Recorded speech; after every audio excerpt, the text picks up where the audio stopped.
So it's really wasting of time. But people have to feel that I'm sitting on the table and the decision hasn't been made yet. So we're discussing something that will happen. Not it's already made and we're sitting on the table. It's like, you feel like... So far, what we've heard from the presidency is that they want consensus on the disagreed upon we heard this about the articles. Constitution as well. Right? On the disagreed upon articles, so they can amend those articles and have a consensus on the grounds here. From your point of view, despite this, and despite that many of the elites are disagreeing with the way the presidency is maintaining the situation here, why do you think the opposition did not get a ground, a real ground on earth? We're speaking here about the nation, national... Salvation Front? No, not this front exactly. We're speaking about the ground, people in the streets. We're not seeing a widespread ground for the opposition. We have three parties now: supporters, opponents, and the common citizens on the ground who really think about their breads of the day. Yes. And those in the middle are the real majority. Why didn't the opposition get a majority on the ground? Yes, I think this is due to an inherent problem in the structure of the liberal bloc and the supporters of the secular state. I think they don't propagate their ideas well. They cannot communicate with the nation well. They cannot mingle with the people. They cannot reach the ordinary citizens on the streets. Unlike the other bloc, which is very good at making contacts with the people. They exist everywhere. The liberals and supporters of the secular state are still away from the people. They are still living or staying in an ivory tower. That's why they cannot make good results on the ground. Connect to people. They cannot connect to the people well. And that's an inherent problem, and perhaps they have some good ideas and brilliant ideas, but the problem is that nobody cares about these ideas as long as they remain elitist and as long as they remain introduced in an elitist way. What do the opposition need in order for people to listen to them? I can't agree more with the professor. He's quite right about this. Like, they need to work on the ground.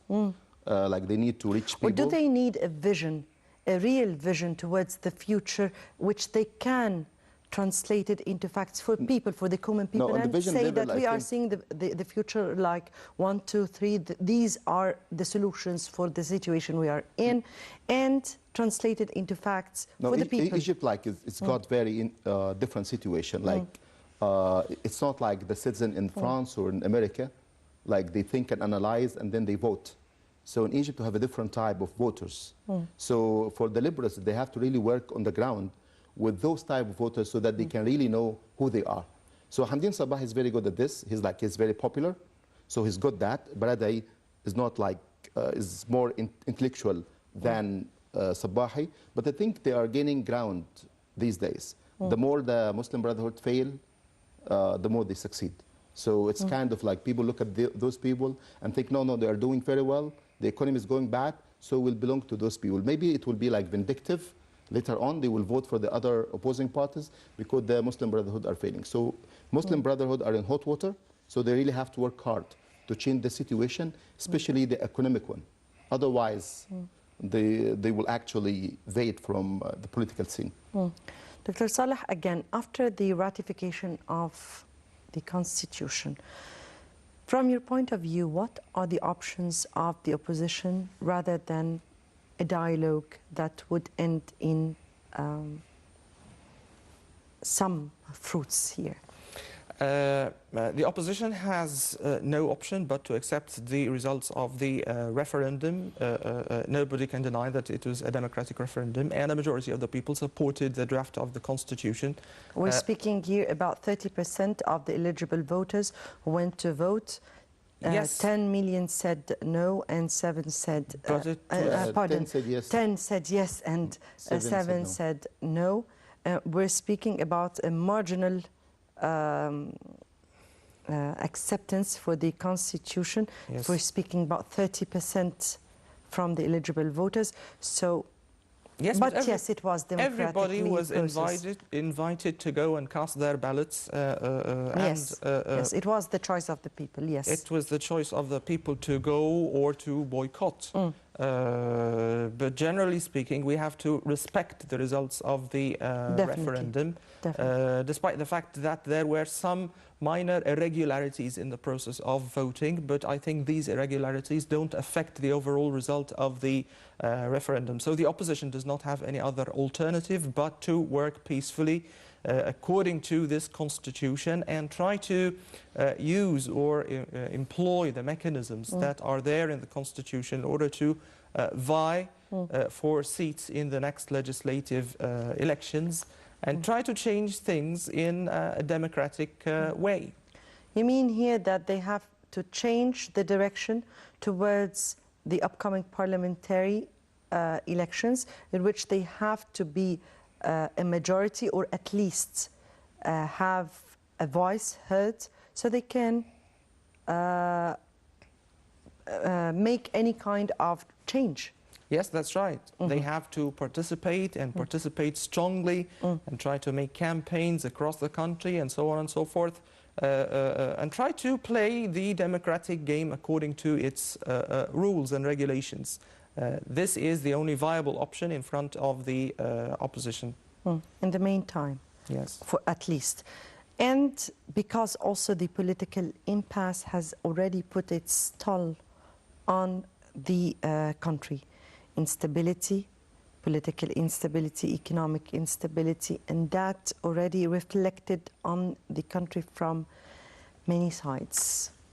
Yeah, it all starts with the procedures. Once you start like upside down, then you don't expect the good results. I mean, the results what we're having now, this kind of like voting for the Constitution, like only, as you said, 30% of the eligible voters went to the polls.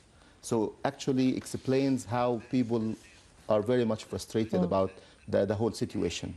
The Constitution for me seems unconstitutional, because it's very strange that you give, like in the Constitution, the rights to the Muslim and the Christians and the Jews only. And then you say, at the same time, everybody's free to believe in what he believes. So, but you only decide only 3 religions, Christians, Muslim, and Jews. So the Constitution itself, there are many contradictions that makes it unconstitutional, which is a really serious problem. But we are speaking, as Dr. Salah here, we have to admit of course, we have to play the game. It was ratified. Yeah. And it was accepted by people, the majority who went to the But to cast their, I mean, people for voices. the sake of history have to say what they believe in. So Yes. I mean, like they would say, we don't believe in this Constitution, but we are going to work.